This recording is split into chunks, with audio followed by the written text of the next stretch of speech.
તમને આ વિડીયોના માધ્યમથી બતાવવા માંગુ છું, આ બધા 15 mm કન્સીલ સ્ટોપ કોક કહેવાય છે, જે brass body, CPVC body, UPVC body અને ફોર્જિંગ બોડીના સ્ટોપ કોક છે.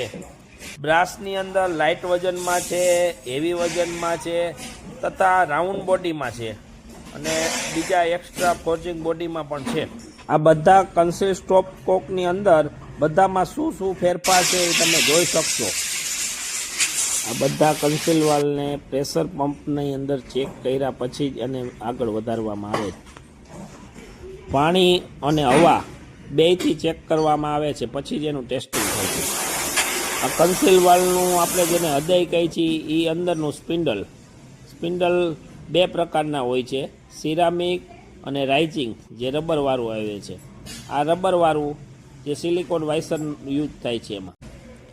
હવે આવે છે ગ્લાસી એમાં SS અને બ્રાસ બે પ્રકારની યુઝ થાય છે, જેવી જરૂરિયાત એ પ્રમાણે યુઝ થાય છે.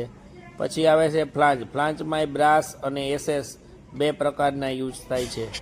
હેન્ડલ, આ મેઇન વસ્તુ આ હેન્ડલ અનેક પ્રકારના આવે છે, જેમાં બ્રાસ હોય છે, ઝીંક હોય છે અને અલગ અલગ ડિઝાઇનમાં હોય છે. જોઈ શકો છો આ બધી અલગ અલગ પ્રકારની ડિઝાઇન છે.